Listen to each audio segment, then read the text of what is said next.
Welcome, everybody. We are doing Halacha Yom Kippur, and today this is actually one of the most common cases. As Baruch Hashem, people are living longer, and we wish everybody a meaningful fast. But something that I dealt with, probably I could remember off the top of my head with 4 or 5 different people, is that Yom Kippur obviously is the most important fast. And if somebody deliberately doesn't fast, then he gets karet. But to the same token, if the doctor says absolutely positively you should not fast because your life is in danger, that's what I meant in the beginning of what I was saying. We have people that are living to like 100, 105. My wife's grandmother just passed away. She was 103, and she was healthy till 6 months before she passed away. Wow. Somebody just mentioned that he knew somebody was 105, 106 maybe even, in their family or their friends, great-grandfather, something like that. So it's not a mitzvah, right? So imagine, the guy's been fasting almost 100 years since he could remember, or like since he's 13 and he's 103. But if the doctor forbade it because they're, weak, or unfortunately, people have different conditions, and definitely you should take your medicine. And so today's shir is based on Rav Ovadia's opinion, which I think is a universal opinion. We're going to even bring the opinion of the Brisker Rav, but the volume 6 in the Chavadat, Teshuvah 39, responsa 39, the question is, if you do feel ill on Yom Kippur and you want to break your fast, because you feel like you're really losing it, you're losing consciousness, you're just about to faint, and so are you just allowed to eat regularly, or should you eat little bites at a time? Because you have to understand, just like in order to say Birkat Hamazon, right, the most important blessing we have to say, right, there's requirements, right? Judaism is very into shiurim, measurements, right? So on Yom Kippur, it's only considered eating if you eat something that satiates you, kegrugreret, which obviously benching, like I mentioned before, the shiur is kazait midirabanan, right? A grogeret is a date, right? So it is it's larger. It's larger than a kazait. So which means, right, since it's such a serious punishment to eat on Yom Kippur, you're only, right, Hashem's the true manifestation of the punishment is only if you have what? Something real to eat, right? Something juicy. Not just like 1 gram or 20 grams. It has to be, I'm not sure exactly the shear of grogeret is, but it's definitely more, right? More than a kazayit. And a kazayit is like, some say 27 grams. A grogeret, a date, is much larger than a olive, right? Mm-hmm. So the Shulchan Aruch says in chapter Taf Resh Yud Zayin that whether you are, everybody really needs to fast on Yom Kippur, even pregnant women, nursing women, which all the rabbinical ones they don't need to, but this one they definitely do need to. This one they need to fast on, and so nursing mothers, pregnant mothers, they need to fast the whole thing.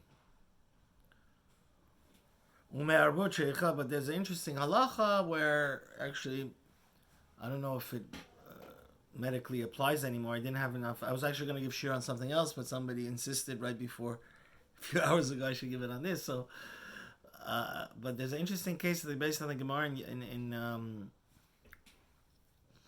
Yuma, that if a pregnant woman on Yom Kippur, smells something, like I don't know if you ever guys been in Yerushalayim. On Thursday nights, there's this gorgeous smell of challah and bread being baked for Shabbat. So let's say a woman takes a whiff of that, a pregnant woman, and she like turns green because she wants it, she desires it, and if she doesn't eat it, she may like faint. So originally we whisper in her ear, "Hey, it's Yom Kippur." If that causes her to come back to her normal, healthy state, then fine. If not, she still needs it. She became very, very like in Farsi we say varam gerifte. Like she's becomes obsessed with it, and if she doesn't eat it, she's gonna get into. Then she's allowed to eat it until she becomes back to normal. And he says, even a regular person, if we see that his whole demeanor and color of his face changes when he smells food, better not to go walking near the restaurants. I think on Yom Kippur, you should be in shul the whole time. But if he actually thinks that he's getting into sakana, his life is becoming in danger, he's going to get really sick, then even he is allowed to be fed on Yom Kippur. Now, again, the Shulchan Aruch goes into the next chapter, Tafresh Yud Chet, and he says that obviously regarding a sick person. Now, a sick person that needs to eat on Yom Kippur, if there's a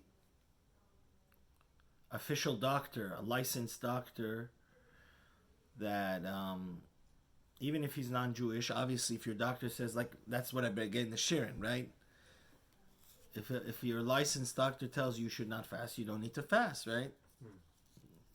You should. It's not a mitzvah. You're not doing a mitzvah of putting your life in danger, right?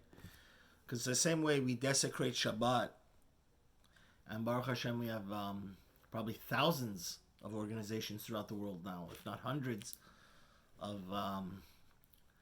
yeah, probably. Yeah, no, definitely. There's thousands of volunteers around the world that do... what's the thing that they get into the Jewish ambulances on Shabbat? Hatzalah. Yeah, Hatzalah, right? So how are these thousands of people in Israel and internationally allowed to desecrate Shabbat and get into cars? Because you're saving somebody's life, right? And the Torah says, V'chai bahem. You have to live by the Torah. So whether Shabbat or Yom Kippur, if your life is in danger, you obviously save your life rather than,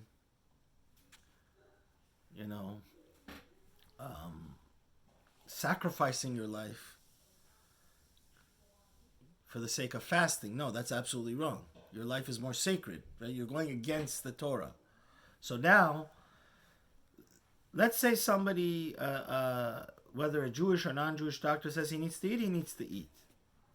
Because he says, and it's not only that he's going to die by not eating, his condition may get worse, right? So let's say he has a heart problem. It doesn't mean that he's going to have a heart attack and die, but his condition may get worse, which eventually may lead to his death. You understand? It's not that only automatically by him fasting he's going to die right there, right? Doesn't mean he's going to have like the like the monitor they have in the hospital. It's like you're going to pull out the it's like you're pulling the plug on him no, it's not that so simple, but his condition is going to worsen, is the criterion. This is very important to understand. If his condition is going to worsen and he's going to need to go to the hospital, a lot of times people die on the way to hospital, right? Doesn't mean that, right? Life, the body's like a whole world of different nerves and stuff. So the criterion isn't that, so we of course, according to the doctor, we feed the person. He doesn't need to fast. So, and like I said before, it's not that only the doctor says he may die by him fasting, but rather he may get his condition's going to get worse and he's going to need to get hospitalized, or he may not recover from that condition. Sometimes people get a stroke. They don't die from the stroke, but then they come. Yeah, it's not good.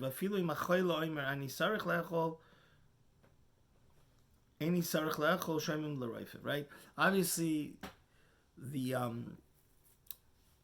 even if the sick person himself says no. Again, I've dealt with this firsthand. That's why I gave it as kind of like an introduction to this year. Sometimes you find people that they think it's they're being a big tzaddik.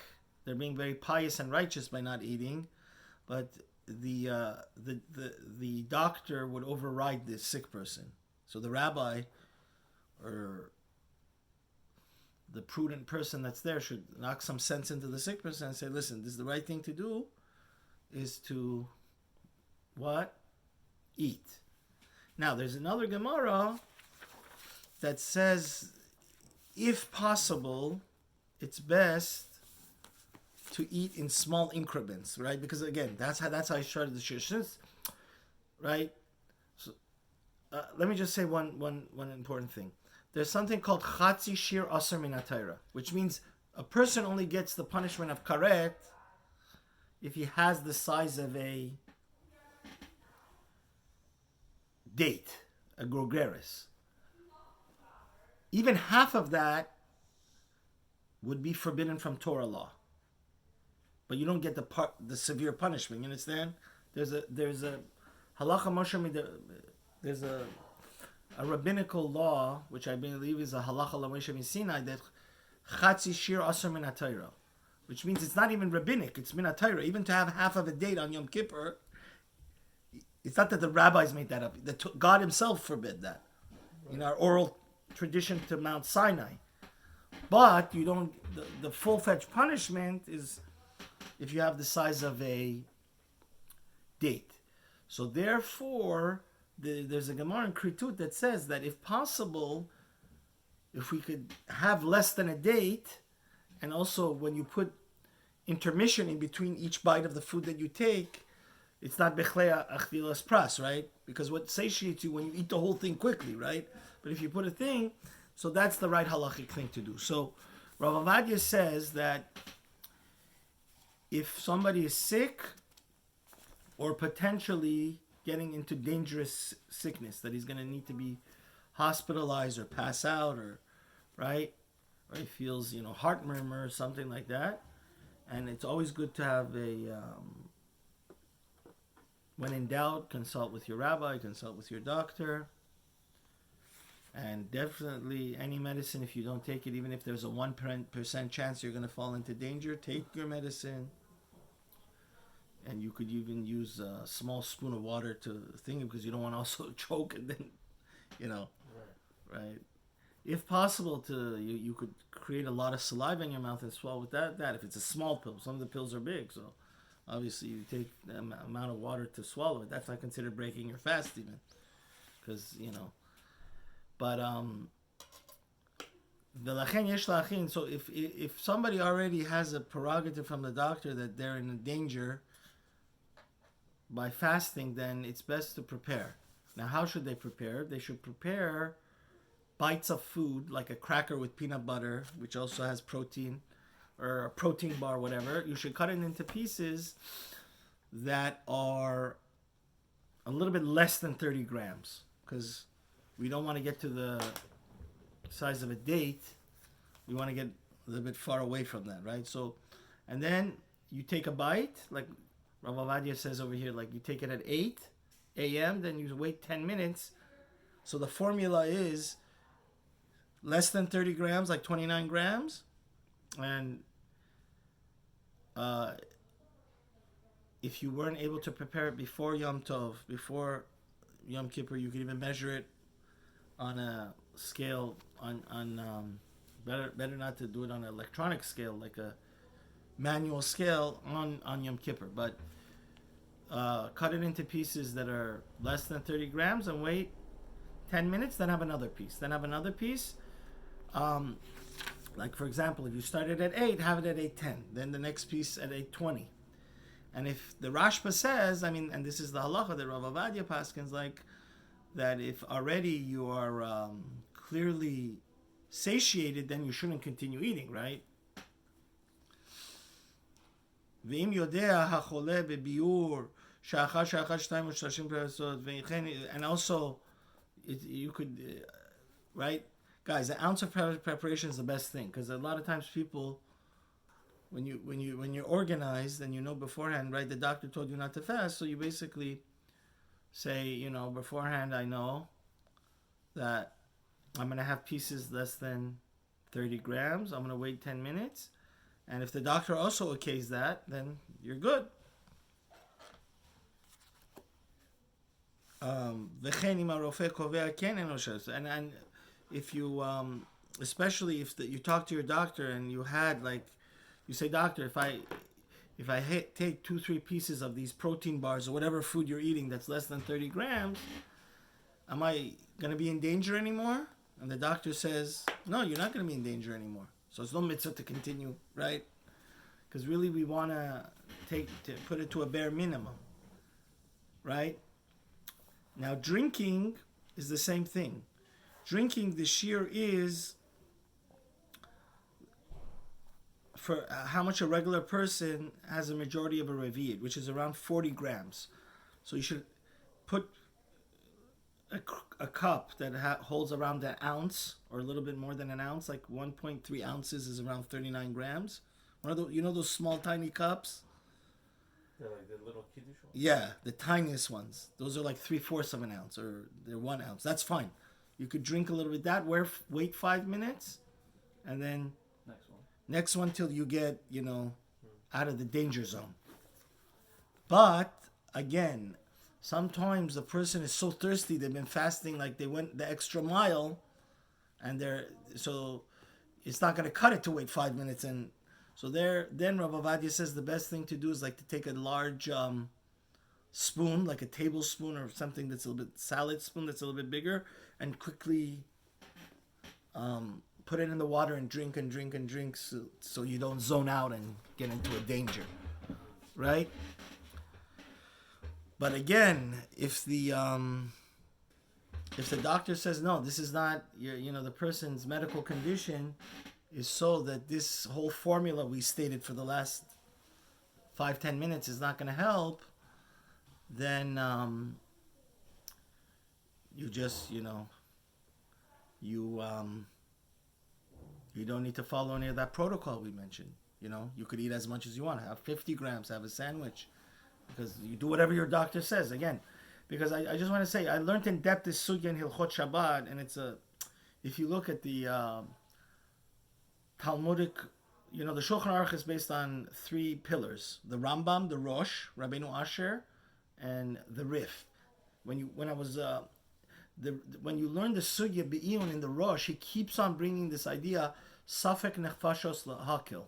It's a very global idea also when we have to desecrate Shabbat for a sick person, which means when in doubt where the person is going to fall into danger zone, it's better to desecrate Yom Kippur and Shabbat than not to. Because if he dies, can we resurrect him? Now, let's say somebody by mistake, he really wasn't so sick and he ate. Okay, it was b'shogeg. He was, it was an innocent mistake. So it's always better to, you have what I'm saying? When you're not sure, this is a very important halacha that it keeps on repeating when you learn the sugya and the Rosh, which is a pillar of the Shulchan Aruch. He always says, when in doubt,